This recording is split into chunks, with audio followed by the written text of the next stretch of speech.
Natapos ang ating last chapter sa Wistoria Wand and Sword, kung saan inayos ni Donan ang nasirang espada ni Will. Matapos makuha ng ating bida ang kanyang bagong espada, ay nagtungo na sila sa tore upang dumalo sa gaganaping Blooming Festival. Agad na sinimulan ang seremonya, at isa-isang nagkaroon ng magic circle ang halos lahat ng estudyante, at ang kanilang mga colorless gloria ay nagkaroon ng kulay. Ang grupo ni Lihana ay nagkaroon na ng kanya-kanyang faction, habang si Julius ay nagulat sa kanyang nakita, at ang ating bida na si Will Surfort ay hindi nagkaroon ng kulay. Ngayon, atin nang simulang talakayin ang susunod na chapter ng Wistoria Wand and Sword, at ito ay ang chapter 32.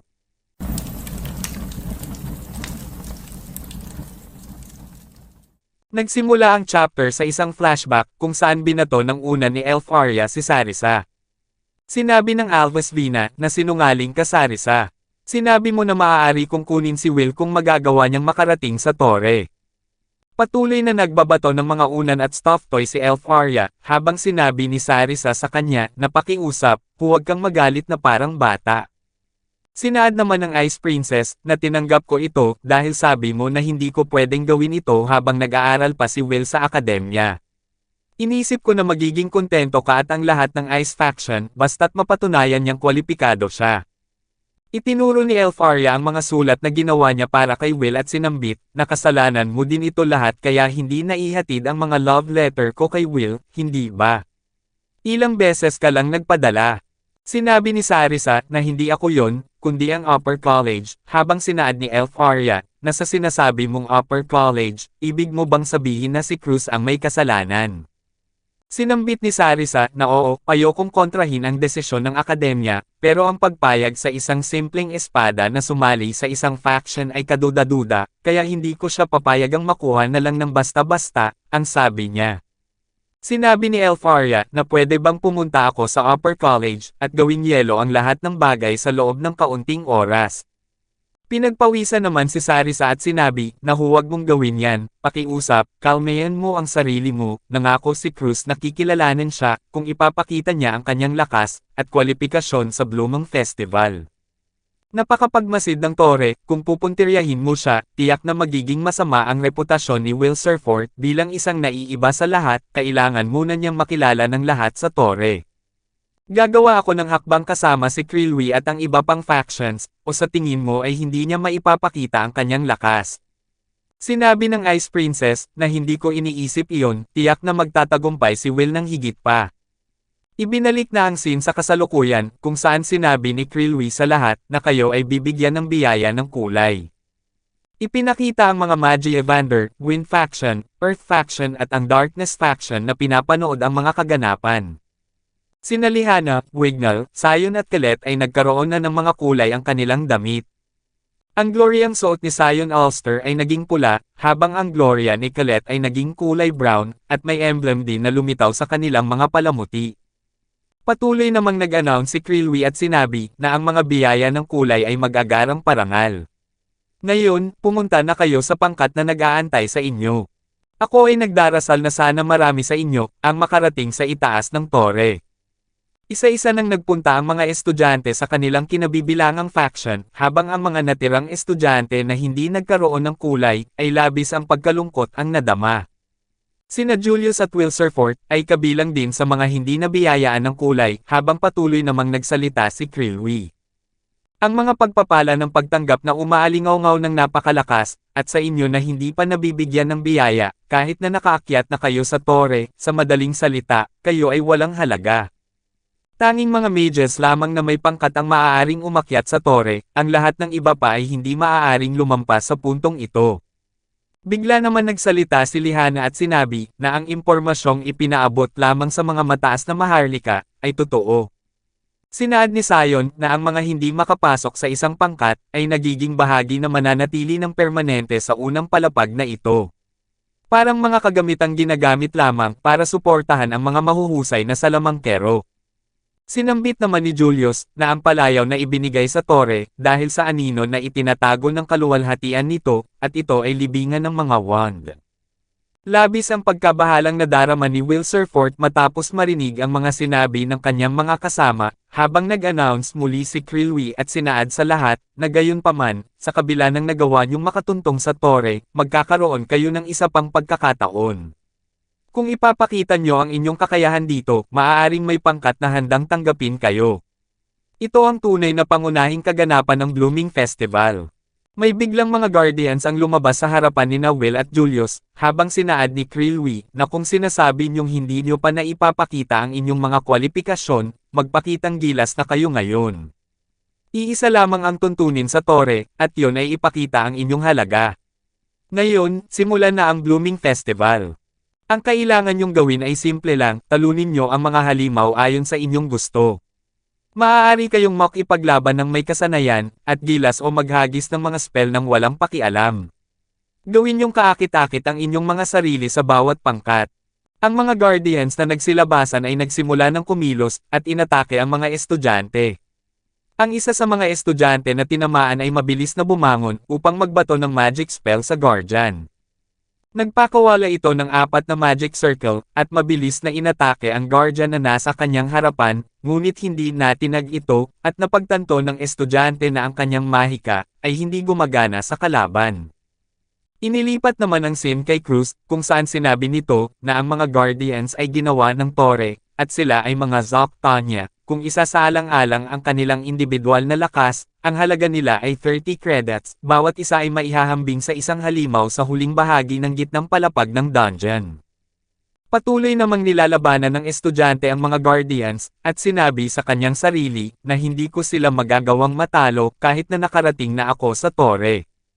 Patuloy namang nagsalita si Cruz at sinambit, na para sa mga estudyanteng mages, imposible silang talunin.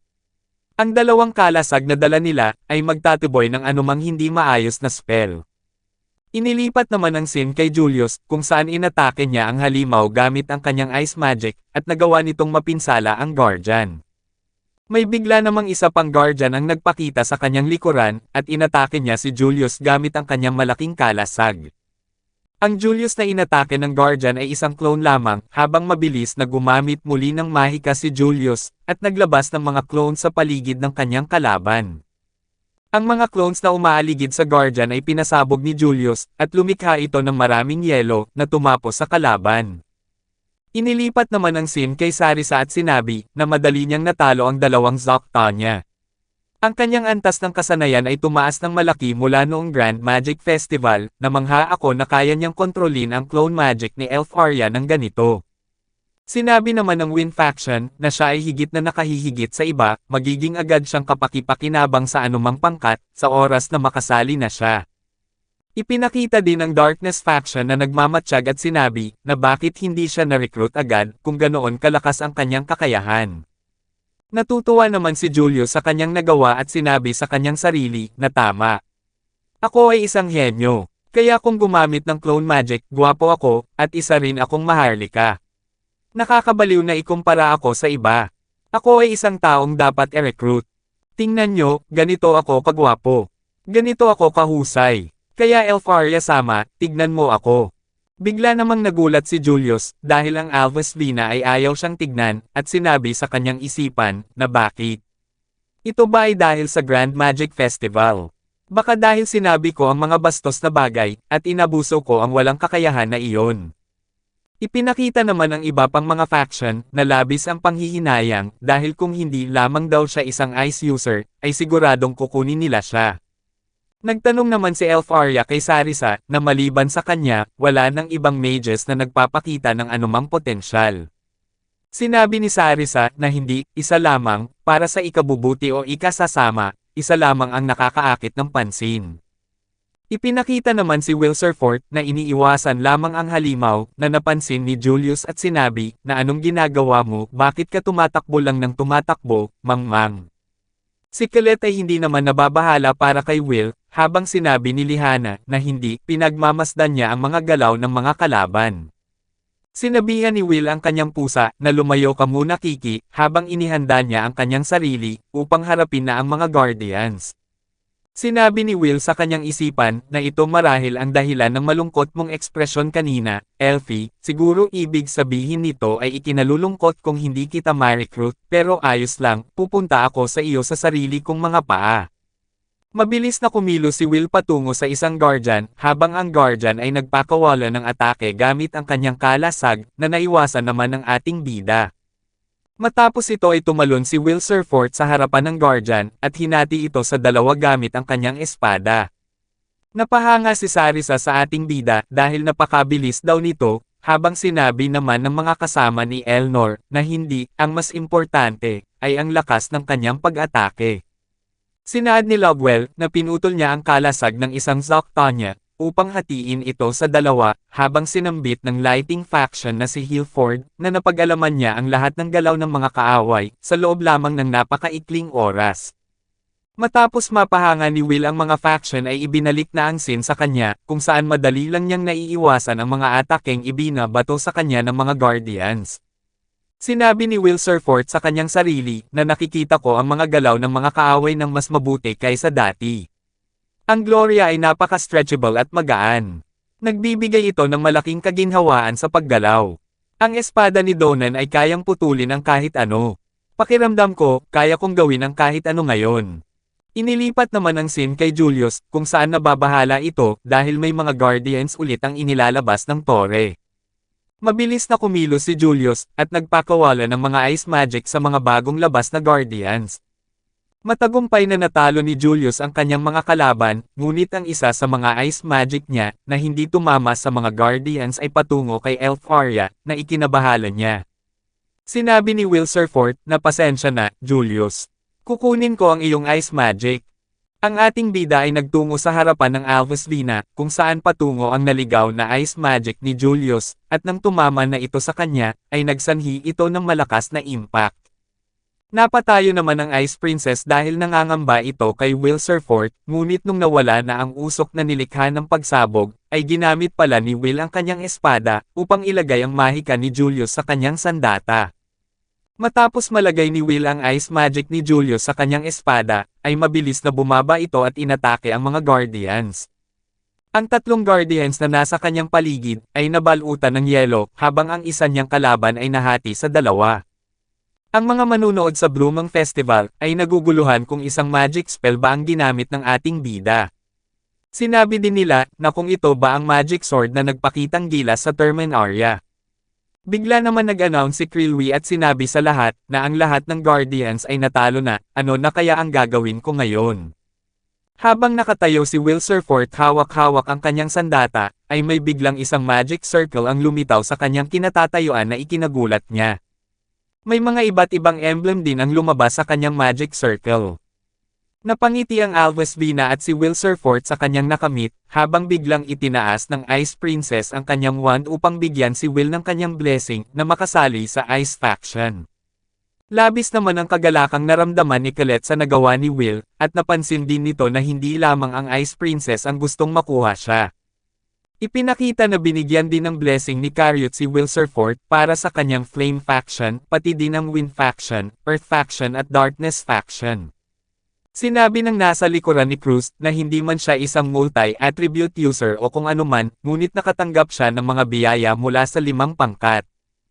Ang punong guro ng upper college na si Cruz ay hindi umiimik, ngunit pinagmamasdan niya si Will Surfort. Ipinakita si Zeo na parang interesado sa ating bida, habang naiinggit naman si Julius dahil nalipat ang spotlight na dapat sa kanya. Muli namang nagsalita si Krilwi at sinabi na hindi ka panipaniwala, hindi ba't hindi pangkaraniwan iyon. Kapag ang isang tao ay binigyan ng maraming blessings, binibigyan siya ng karapatang pumili. Anong pangkat ang gusto mong salihan ngayon, Will Surfort? Sasabihin na sana ni Will Surfort ang faction na gustong niyang salihan, ngunit biglang nagsalita si Cruz, at sinabing sandali lang. Dito na natatapos ang Chapter 32 ng Wistoria Wand and Sword. Paki-like and follow naman po ng ating Facebook page, nasa description po yung link. Muli huwag kalimutang mag-like, comment, share at subscribe sa ating channel. Salamat.